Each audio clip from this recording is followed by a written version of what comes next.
నమస్కారం వీటిలి న్యూస్ కు స్వాగతం. ముందుగా హెడ్లైన్స్.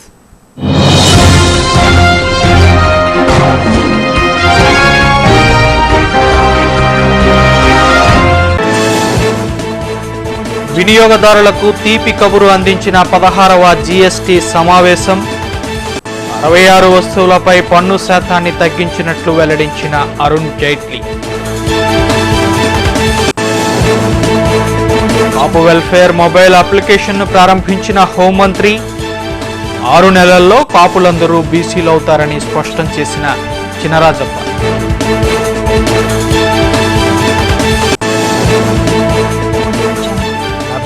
నగరంలో సబ్కా సాత్ సబ్కా వికాస్ సమ్మేళనంలో పాల్గొన్న కేంద్ర మంత్రి. ప్రభుత్వ సంక్షేమ కార్యక్రమాలకు అందరూ చేయూతనివ్వాలని పిలుపునిచ్చిన వెంకయ్య. సింహాచలంలో కన్నుల పండుగగా సాగిన వైకుంఠ విగ్రహ పునఃప్రతిష్ఠ. హరినామ స్మరణతో మార్మ్రోగిన సింహగిరి వైకుంఠ మెట్ట.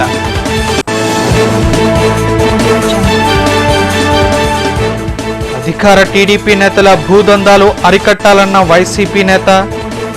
భూ కబ్జాదారులపై క్రిమినల్ కేసులకు డిమాండ్ చేసిన మూర్తి యాదవ్.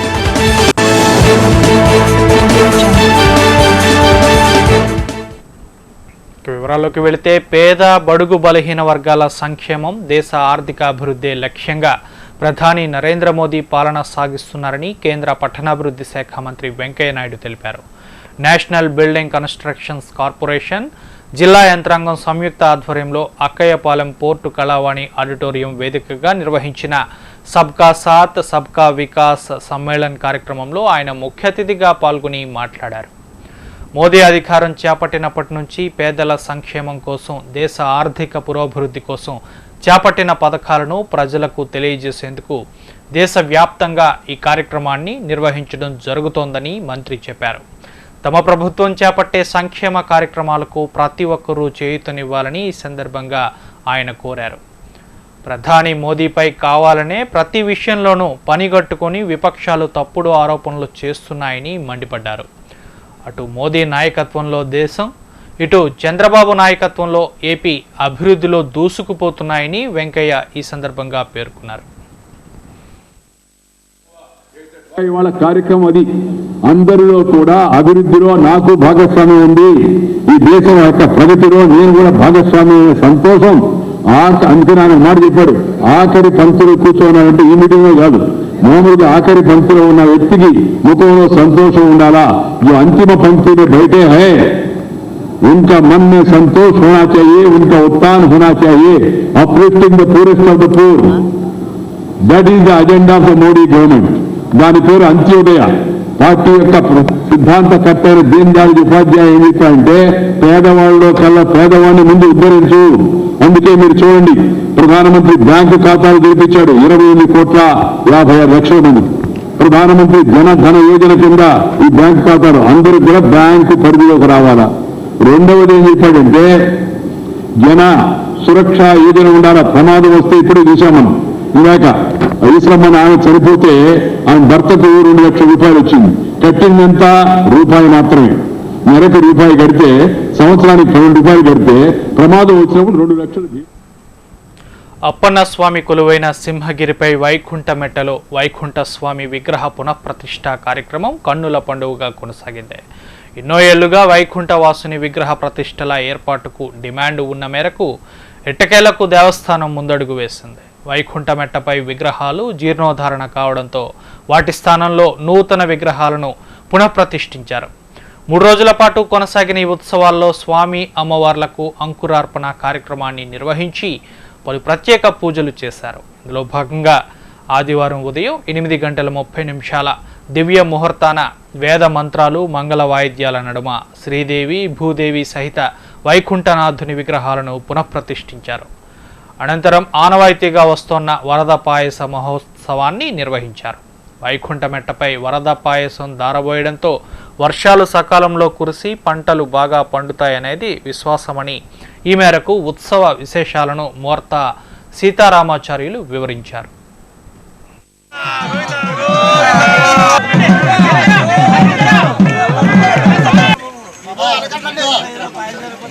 ప్రతిష్ట పూర్వ విగ్రహాన్ని బట్టి ఆ విగ్రహాన్ని ఉంచుతూ జీర్ణోద్ధార ప్రక్రియలో ఈరోజు ప్రతిష్టా కార్యక్రమం జరిగింది. ఇది జరిగిన తర్వాత వరద పాయసం పోస్తున్నారు. ఆ వరద పాయసం పోయడం ఎప్పుడు వర్ష ఋతువులో వర్షాలు పడకపోతే ఈ స్వామిని అర్చన చేసి ఇక్కడ పాయసం ఆరగింపు చేసి ఆ పక్కన ఉన్న బండ మీద వరద పాయసం పోస్తే వర్షాలు పడతాయి. అట్లాంటి కార్యక్రమం కోసం ఈ స్వామి ఎప్పుడో పురాతన కాలం నుంచి వెలిసిన స్వామి వారిని అట్లా ఉంచి వారి ప్రతిరూపాన్ని వారిలాగే ఉండే రూపాన్ని కొత్తగా ప్రతిష్ఠ చేయడం జరిగింది. ఆ విగ్రహాలు జీర్ణమైనాయి కనుక ఎంతో కాలం నుంచి ఉన్నాయి కనుక వాటి ప్రతినిధులను ఇక్కడ ఉంచుతూ వాటిని కూడా ఉంచుతూ మనం ఆరాధన చేసుకుంటున్నాం. ఈ సంవత్సరం నుంచి వర్షాలు పడకపోయినప్పుడల్లా వారు వరద పాయసం స్వీకరిస్తారు. ఈవేళ వరద పాయసం పోస్తున్నారు. ఈవేళ ప్రతిష్టా కార్యక్రమం జరిగింది. నిన్న అభిషేక కార్యక్రమం జరిగింది. మొన్న అంకురార్పణ జరిగింది. ఈరోజు వరద పాయసం పోసే వరకు ఉండి ఆ పాయసాన్ని ప్రభుత్వ భూములను కొల్లగొట్టిన శాసనమండలి సభ్యులు గీతం యూనివర్సిటీ అధినేత ఎంవీవీఎస్ మూర్తిపై క్రిమినల్ కేసు పెట్టాలని వైసీపీ నాయకులు మూర్తి యాదవ్ డిమాండ్ చేశారు. ఈ మేరకు రేసపువానిపాలెంలోని పార్టీ కార్యాలయంలో ఏర్పాటు చేసిన మీడియా సమావేశంలో ఆయన అధికార పార్టీ నేతలపై విరుచుకుపడ్డారు. ఋషికొండ, ఎండాడ ప్రాంతాల్లో గతంలో హాస్టళ్లు, శిక్షణా కేంద్రాలు, ఆదాయపు పన్ను శాఖ కార్యాలయం, ఇగ్నో సంస్థలకు కేటాయించిన 55 ఎకరాల ప్రభుత్వ భూములను రద్దు చేసిన తెలుగుదేశం ప్రభుత్వం ఓ ప్రత్యేక జీవో ద్వారా గీతం యూనివర్సిటీకి కట్టబెట్టడం అన్యాయమన్నారు. పైగా గీతం చుట్టుపక్కల ఉన్న ప్రభుత్వ భూములను కూడా ఆక్రమించుకున్న చర్యలు తీసుకోకపోవడం దుర్మార్గమన్నారు. తెలుగుదేశం పార్టీ నేతలు అధికారాన్ని అడ్డం పెట్టుకొని యథేచ్ఛగా భూదందాలకు పాల్పడుతుంటే అధికార యంత్రాంగం నిమ్మకు నీరెత్తినట్లు వ్యవహరించడం సిగ్గుచేటన్నారు. ఇప్పటికైనా ప్రభుత్వం ముద్దునిద్ర వీడి కబ్జాకోరులపై క్రిమినల్ కేసులకు ఆదేశించాలని డిమాండ్ చేశారు.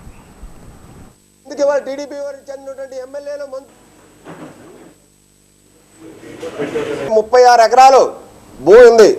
ఇవాళకి కూడా ఉడా పేరు మీద ఉంది. సర్వే నెంబర్ 36లో ఆ ఉడా చెందినటువంటి భూమి కూడా ఇవాళ టీడీపీ ఎమ్మెల్సీ ఎంవీఎస్ మూర్తి చేతుల్లో కబ్జాకు గురైంది. మరి ఉడా భూమిని కూడా వాళ్ళు పరిరక్షించలేక, ప్రభుత్వ భూములను పరిరక్షించలేక జిల్లా కలెక్టర్ వచ్చి తాబేళ్లను పట్టుకొని తిమింగలాలు వదిలేసేటువంటి పరిస్థితి వాళ్ళు మనం చూస్తూ ఉన్నాం. ఇవాళ మదమంచి రామకృష్ణ అనే వ్యక్తిని పట్టుకున్నారు. 10 సంవత్సరాల క్రితం ట్యాంపర్ చేశారని చెప్పి అన్నారు. కరెక్టే, మంచిదే. మదమంచి రామకృష్ణ ఆయన ఒక ఎక్స్ సర్వీస్ మ్యాన్. ఆయన ఒక్కడే 10 ఎకరాల భూమిని ట్యాంపర్ చేసేసి ₹1 కోట్ల విలువ చేసే భూమిని చేతులు మార్చగలడా అని చెప్పి ప్రశ్నిస్తూ ఉన్నాం. మరి ఆ మదమంచి రామకృష్ణకి పట్టాదారు పాస్ పుస్తకాలు ఎవరు ఇష్యూ చేశారండి? ఇప్పుడున్నటువంటి చిన్నగదిల ఎంఆర్ఓ కాదండి. ఇప్పుడు మీరు రీసెంట్గా చిన్నగదిల ఎంఆర్ఓకి అపాయింట్మెంట్ ఇచ్చారు. అదే ఎంఆర్ఓ కదండి ఆ రోజు మదమంచి రామకృష్ణకి 10 ఎకరాలకి పట్టాదారు పాస్.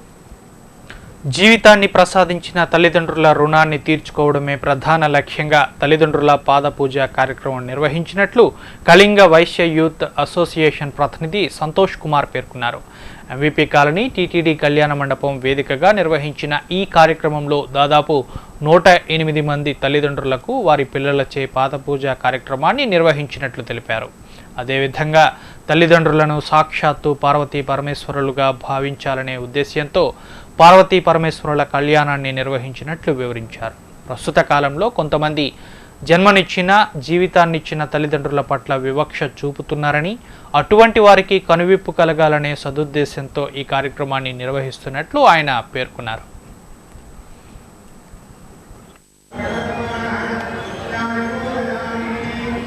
ఇది ఇప్పుడు ఈ కార్యక్రమం మహత్తరమైన కార్యక్రమం అండి. కళింగ వైశ్య అసోసియేషన్ తరఫున ఇది జరుగుతుందండి. చాలా కార్యక్రమాలు చేశామండి. ఫస్ట్ సత్యనారాయణ వ్రతం కార్యక్రమం, తర్వాత మహారుద్రాభిషేకం చేసాం. ఇక్కడ 120 మంది దంపతులు చేసాం. మొన్న శ్రీకాకుళంలో మహారుద్రాభిషేకం చేసామండి. ఇంచుమించు ఒక 50 నుంచి 60 వేల మంది చూడడానికి వచ్చారండి అక్కడికి, ఆర్ట్స్ కాలేజ్ శ్రీకాకుళంలో. నెక్స్ట్ ఇప్పుడు ఇక్కడ తల్లిదండ్రుల పాద పూజ, పార్థివ పరమేశ్వర కళ్యాణం చేస్తున్నాం. లోక కళ్యాణం గురించి కుటుంబంలో అంత చక్కగా ఉండాలని చెప్పేసి కళింగ వయసులు అందరూ బాగుండాలని చెప్పేసి మా కళింగ యూత్ అసోసియేషన్. వేసవి తీవ్రత నుంచి ప్రజలకు సాంత్వన చేకూరుస్తూ వర్ష ఋతువు ఆరంభం కావడంతో నగర సాగర తీరంలో మాన్సూన్ మస్తీ కార్యక్రమాన్ని వేడుకగా నిర్వహించారు. నగర సాగర తీరంలో కొలువైన హ్యాండ్లూమ్, హ్యాండీక్రాఫ్ట్ ఫన్ఫేర్ ఎగ్జిబిషన్ నిర్వాహకులు రాజారెడ్డి ఆధ్వర్యంలో కొనసాగిన ఈ కార్యక్రమం ఆద్యంతం ఉల్లాసంగా సాగింది. మస్తీ మస్తీ మాన్సూన్ మస్తీ అంటూ చిన్నారులు, యువత, మహిళలు ప్రదర్శించిన పలు ప్రదర్శనలు ఆహుతులను అలరించాయి. చిన్నారుల నృత్యాలు, గానాలు, ర్యాంప్ వాక్లు చూపరులను కట్టిపడేశాయి. ఈ కార్యక్రమంలో ముఖ్య అతిథిగా పాల్గొన్న ఏయూ రిజిస్ట్రార్ ఉమామహేశ్వరరావు విజేతలకు బహుమతులను ప్రదానం చేశారు. అనంతరం కార్యక్రమాన్ని ఉద్దేశించి మాట్లాడుతూ ప్రతి ఏటా ఏయూ గ్రౌండ్స్లో నిర్వహించే ఈ ఎగ్జిబిషన్ ఎంతగానో అలరిస్తుందని చెప్పారు. ఈ ఏడాది నిర్వహించిన వినూత్న కార్యక్రమాలు సాగర తీరంలోని ఏయూ గ్రౌండ్స్కు మరింత వన్నె తెచ్చాయని తన ఆనందాన్ని వ్యక్తపరిచారు.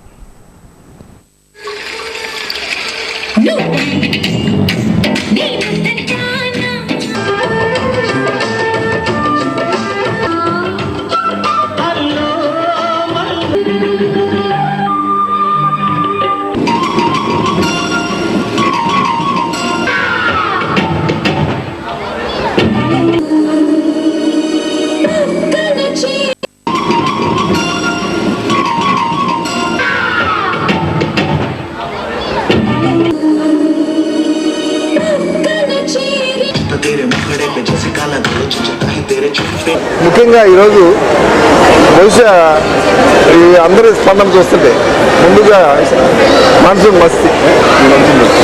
మస్తీ అనేది వీరుమామ వారి యొక్క ఆధ్వర్యంలో దీన్ని ఇక్కడ నిర్వహించడం, ఇలాంటి స్పెషల్ ప్రోగ్రామ్స్ ఎగ్జిబిషన్లో నిర్వహించడం బహుశా చాలా అరుదు. సో ఇలాంటి కార్యక్రమాన్ని నిర్వహించినటువంటి వీరుమామ వారిని కూడా అభినందించాలి. ఇప్పుడు ఇక్కడ చూసాం చాలా ప్రదర్శనలు. సో విశాఖ నగర వాసులు ఏ విధమైనటువంటి వీడియో లేకుండా చాలా చక్కగా స్టేజ్ మీదకి వచ్చి పాటకు తగ్గట్టుగా వారి యొక్క విన్యాసాలు చూపించడం, అది కూడా చాలా చక్కగా వారు ఆనందిస్తూ మనల్ని చేశారు. ఏదేమైనప్పటికీ సో విశాఖ నగర వాసులకి ఇది డెఫినెట్గా చాలా చాలా చక్కగా అలరించిందని నేను భావిస్తున్నాను. కాబట్టి ఇలాంటి కార్యక్రమాలు ఇంకా రాబోయే కాలంలో ఎవరు నిర్వహించినా ఈ వీరు మాత్రం డెఫినెట్గా ప్రతి సంవత్సరం క్రమం తప్పకుండా. బులెటిన్లో స్మాల్ బ్రేక్ తీసుకుందాం.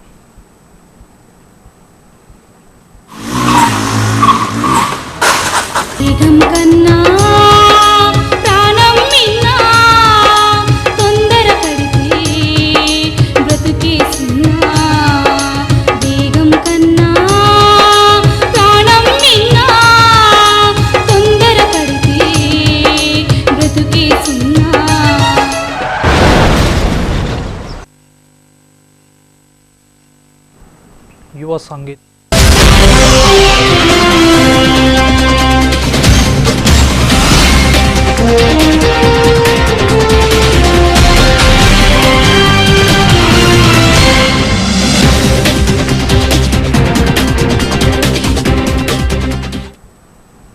Welcome back. విధి నిర్వహణలో ఉన్న ట్రాఫిక్ పోలీసుల అవసరాలను గుర్తించి వారికి అవసరమయ్యే సామగ్రిని అందించేందుకు సింహాద్రి టీఎంటీ సంస్థ ముందుకు రావడం ఆనందదాయకమని ట్రాఫిక్ ఏడీసీపీ శ్రీనివాస్ అన్నారు. సామాజిక సేవలో భాగంగా సింహాద్రి టీఎంటీ స్టీల్ బార్ సంస్థ తమ సిబ్బందికి కూలింగ్ గ్లాసెస్, వాటర్ బాటిల్స్, మాస్క్లను సమకూర్చినట్లు చెప్పారు. నిత్యం ట్రాఫిక్ సిబ్బంది ఎండలు, వానలు, పొల్యూషన్ మధ్య విధులు నిర్వర్తించాల్సి వస్తుందని, అదే సమయంలో సిబ్బంది తగు జాగ్రత్త తీసుకోవాల్సి ఉంటుందని అన్నారు. ఈ క్రమంలో కూలింగ్ గ్లాసెస్, మాస్క్ వంటి పరికరాలు పంపిణీకి సిబ్బందికి ఎంతగానో ఉపయోగంగా ఉంటాయన్నారు. కార్యక్రమంలో గాజువాక ట్రాఫిక్ సిఐ రమణ, ఎస్ఐలు పాల్గొన్నారు.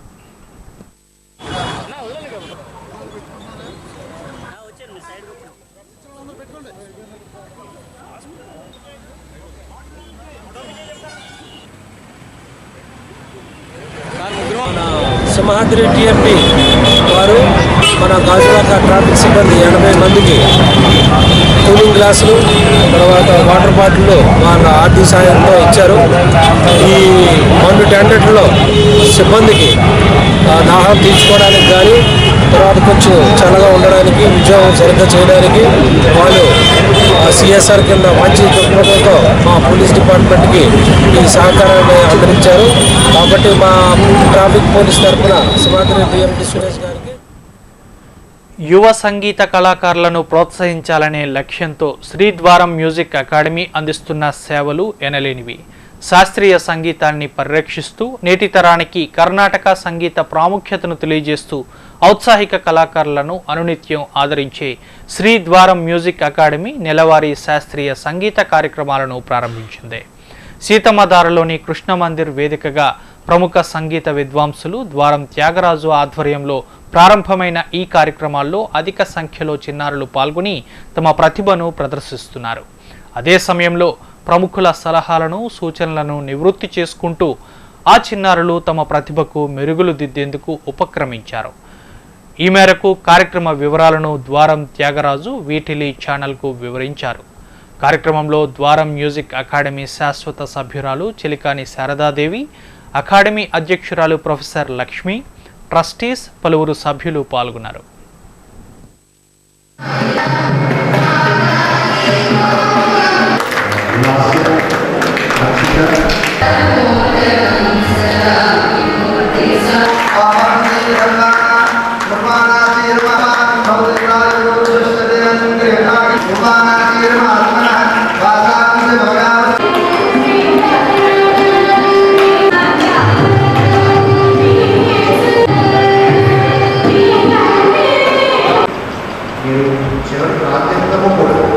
యువ కళాకారులను ప్రోత్సహించే విధంగా ప్రతి నెల కూడా శాస్త్రీయ సంగీత మరియు భక్తి సంగీత కార్యక్రమాలను నిర్వహించాలని సంకల్పం చేయడం జరిగింది. దానిలో భాగంగానే ఈనాడు అనేక మంది చిన్నారుల చేత కర్ణాటక సంగీతంలో భాగమైనటువంటి భక్తి సంగీతం, అదేవిధంగా సుశాస్త్రీయ సంగీతాన్ని వారు నేర్చుకున్నటువంటి విద్యను 10 మందికి కూడా ప్రదర్శించి మెరుగులు దిద్దుకునేందుకు అవకాశాన్ని కల్పిస్తూ ఈ వేదిక ఒక చిరు ప్రయత్నాన్ని ఈనాడు ప్రారంభం చేయడం జరిగింది. ప్రతి నెల కూడా 2వ శనివారం శ్రీద్వారం మ్యూజిక్ అకాడమీ తరఫున శాస్త్రీయ సంగీత కార్యక్రమాలను నిర్వహించడం జరుగుతుందని తెలిసి మీ అందరికీ కూడా సవినయంగా మనవి చేస్తూ మీరు ఈ కార్యక్రమానికి విచ్చేసి చిన్నారులను ఆశీర్వదించి శాస్త్రీయ కళలను పరిరక్షించవలసిందిగా ఆశీర్వదించవలసింది. గాజువాక ప్రాంతం బీసీ రోడ్లో యునైటెడ్ బాప్టిస్ట్ చర్చిలో ప్రార్థనల నిర్వహణ 2 వర్గాల మధ్య వివాదాన్ని నెలకొల్పింది. ఇరు వర్గాలు ఒకరిపై ఒకరు దాడులకు దిగడంతో పోలీసులు సంఘటనా స్థలికి చేరుకుని పరిస్థితిని అదుపు చేశారు. అధికార పార్టీ అండతో టీడీపీ నాయకుడు విజయ్ కుమార్ తమపై రౌడీలతో దాడి చేయించాడని ఈ మేరకు సంఘ సభ్యురాలు ఆవేదన వ్యక్తం చేశారు.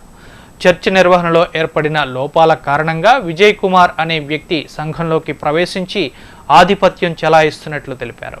ఈ నేపథ్యంలోనే బయట వ్యక్తులను చర్చి ప్రాంగణంలోకి తీసుకువచ్చి మహిళలని చూడకుండా తమపై దాడులు చేయించారని ఆరోపించారు. అతడు చర్చ్ నిధులను పక్కదారి పట్టించి బాధ్యతాయుతంగా వ్యవహరించడంతో గత 15 రోజులుగా తామే చర్చ్ను నిర్వహణను కొనసాగిస్తున్నట్లు చెప్పారు. ఈ నేపథ్యంలోనే తమపై దాడికి పాల్పడినట్లు వివరించారు.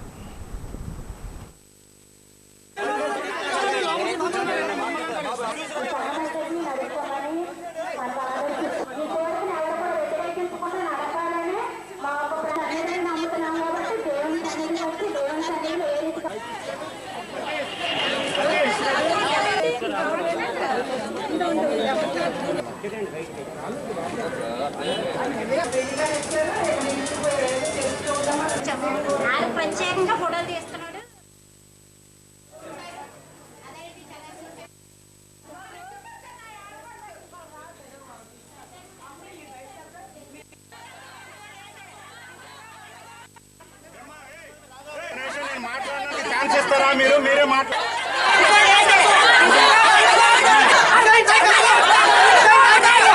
వాళ్ళు మేము వచ్చేంత వరకు చూసి ఆరాధన స్టార్ట్ చేశారు. ఆరాధన స్టార్ట్ చేస్తే మేము వెళ్ళి ఏం చేసామంటే బయట నిలబడేటప్పుడు ఒక అబ్బాయి ఇదేసుకొని ఒక డ్రైవర్ ఆటో డ్రైవర్ వేసుకొని వచ్చి మీరు ఏం చేస్తున్నారు, ఇక్కడ ఏంటి మాట్లాడుతున్నారు అనేసి అంటే ఆ అబ్బాయి ఎప్పుడైతే అన్నాడు మా పాప ఏం చేసింది అబ్బాయి ఫోటో తీద్దామనేసి ఫోన్ తీసి వీడియో తీస్తుంది. వీడియో తీస్తుంటే నువ్వు వీడియో తీస్తావా నువ్వు అనేసి ఇంకొచ్చి అబ్బాయి మీద పడిపోతే ఎప్పుడైతే ఈ అబ్బాయి వచ్చాడో మొత్తం చర్చిలో నుంచి రౌడీ ఆడవాళ్ళు అందరూ వచ్చేసి మరి ఇష్టం వచ్చినట్లుగా నన్ను కొట్టేసి అంటే పాపను అడ్డుకుంటున్నాను అనేసి ఆ పాప చేతిలో ఫోన్ లాగేసుకోవడానికి తర్వాత మెడలో అవన్నీ లాగేసి నేను అడ్డాననేసి నన్ను కూడా కొట్టేసి రోడ్డు మీదకి తోసేసి చాలా అసహ్యంగా బిహేవ్ చేశారండి. ఈ విజయ్ కుమార్ అనే వ్యక్తి వచ్చినప్పటి నుంచి మా సంఘంలో నెమ్మది లేదండి. విజయ్ కుమార్ అనే వ్యక్తి ఏం చేస్తుంటారు? ఏమీ లేదండి, వాడు ఒక తెలుగుదేశం పార్టీలోని ఎస్సీ సెల్కి సెక్రటరీ అంటండి. ఎప్పుడు ఏమంటారంటే మేము మా తెలుగు పార్టీ వాళ్ళు ఉన్నారు, మాకు మా వెనకతల వాళ్ళు ఉన్నారు, మా వెనకతల వీళ్ళు ఉన్నారు అనేసి సంఘస్థులందరినీ బెదిరించేసి ఎవరు నోరు విప్పకోకుండా చేసేసి మమ్మల్ని చాలా మరి వచ్చిన డబ్బులన్నీ ఏమి చేస్తున్నాడో తెలియదు. 2 తెలుగు రాష్ట్రాల్లో ఔత్సాహిక గాయని గాయకులను ప్రోత్సహించాలనే లక్ష్యంతో పాన్వితా గ్రూప్ మెగా సింగింగ్ కాంపిటీషన్ను నిర్వహిస్తున్నట్లు ప్రముఖ సంగీత దర్శకులు ఆర్పి పట్నాయక్ తెలిపారు.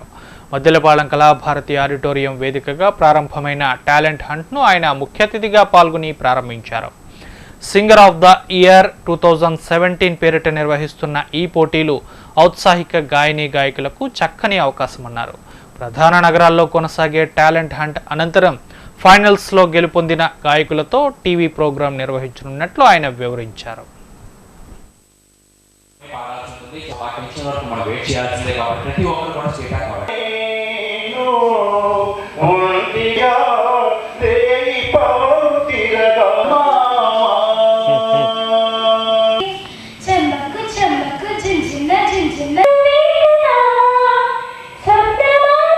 రెండు తెలుగు రాష్ట్రాల్లో ఉన్న ఔత్సాహిక గాయని గాయకులకు ప్రోత్సహిస్తూ పాన్వితా గ్రూప్ ఒక సింగర్ ఆఫ్ ది ఇయర్ అని ఒక కాంపిటీషన్ నిర్వహిస్తుంది.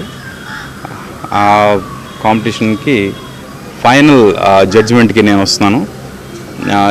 ఫస్ట్ కాంపిటీషన్స్ అన్ని ప్లేసెస్లో ఉంటాయి, మేజర్ సిటీస్లో. అందులో మొదటి కాంపిటీషన్ ఇప్పుడు వైజాగ్లో జరుగుతుంది. నెక్స్ట్ హైదరాబాద్, విజయవాడ, అలాగే వీలైతే ఇంకో 2 సిటీలు కూడా చేసే ప్రయత్నం ఉంటుంది. ఈ సెలెక్ట్ అయిన వాళ్ళు షార్ట్ లిస్ట్ అయ్యి ఫైనల్గా ఎవరైతే వస్తారో వాళ్ళతో ఒక TV programme, music competition TV programme జరుగుతుంది. అందులో బయటకు వచ్చే వాళ్ళకి డెఫినెట్గా మంచి ఫ్యూచర్ ఉంటుంది. అంటే ఇది చేస్తాం అది చేస్తాం అని ప్రామిస్ చేయను, కానీ వాళ్ళ టాలెంట్ ఉంటే మాత్రం డెఫినెట్గా వాళ్ళు ఎక్కడికో వెళ్ళే అవకాశం అయితే ఉంది. And all the best to the all the participants. ఇక్కడ ఆల్రెడీ వైజాగ్లో చాలామంది పార్టిసిపేట్ చేయడానికి వచ్చారు.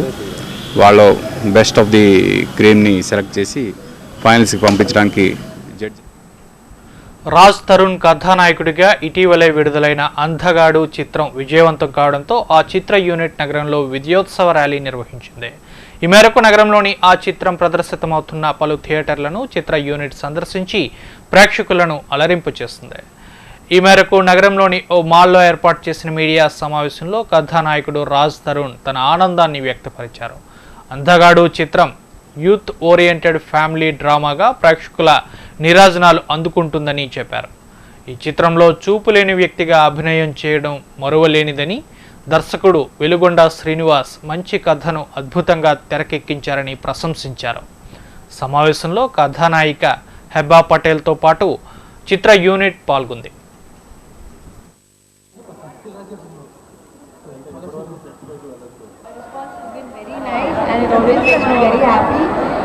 అందరితో పర్సనల్గా పంచుకోవడానికి మేము ప్రిపేర్ చేసాం. సో విజయనగరంలో స్టార్ట్ చేసేవాళ్ళు అనుకుంటున్నాం. అక్కడి నుంచి వైజాగ్, ఇక్కడ ప్రెస్ మీట్ అయిపోయిన తర్వాత ఫస్ట్ షో రాజు కన్యా థియేటర్, దాని తర్వాత సెకండ్ షో జ్యోతి థియేటర్కి వెళ్తాం. అక్కడి నుంచి రేపు కాకినాడ, రాజమండ్రి, తర్వాత ఏలూరు, అక్కడ విజయవాడ ప్లాన్ చేస్తున్నాం మేము. సో మా సక్సెస్ఫుల్ ప్లాన్ అంతా ఇది.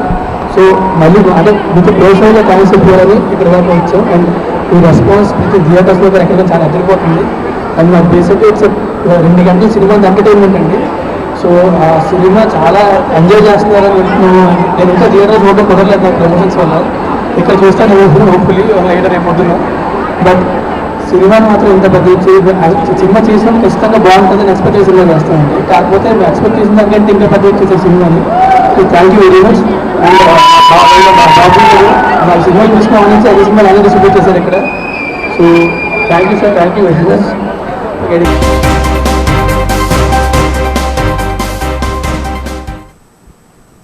వాతావరణ విషయాలు చూస్తే ఉత్తర బంగాళాఖాతంలో ఏర్పడ్డ అల్పపీడనం మరింత బలపడనుందని వాతావరణ శాఖ పేర్కొంది.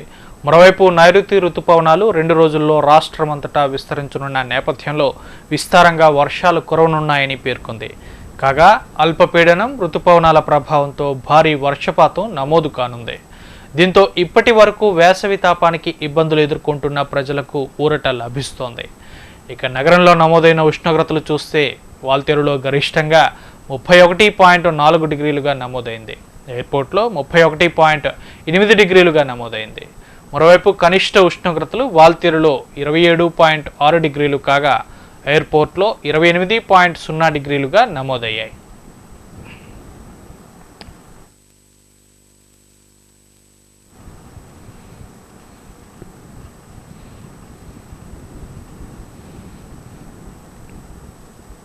ఇక ఈనాటి బులెటిన్ ముగించే ముందు హెడ్లైన్స్ మరోసారి.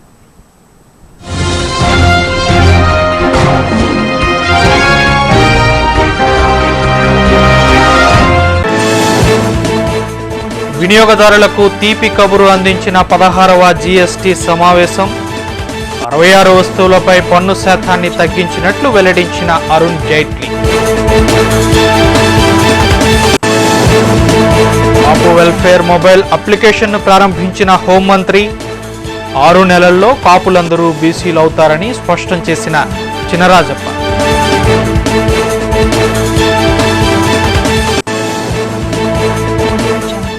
నగరంలో సబ్కా సాత్ సబ్కా వికాస్ సమ్మేళనంలో పాల్గొన్న కేంద్ర మంత్రి.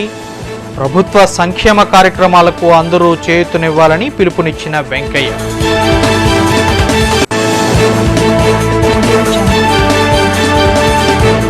సింహాచలంలో కన్నుల పండుగగా సాగిన వైకుంఠ విగ్రహ పునఃప్రతిష్ఠ.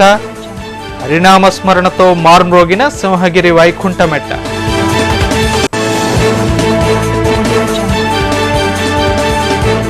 అధికార టీడీపీ నేతల భూదందాలు అరికట్టాలన్న వైసీపీ నేత.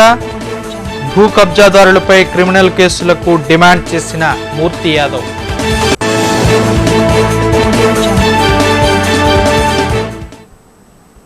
ఈ వార్తలు ఇంతటితో సమాప్తం. మరో బులెటిన్లో మళ్ళీ కలుసుకుందాం. అంతవరకు సెలవు. నమస్కారం.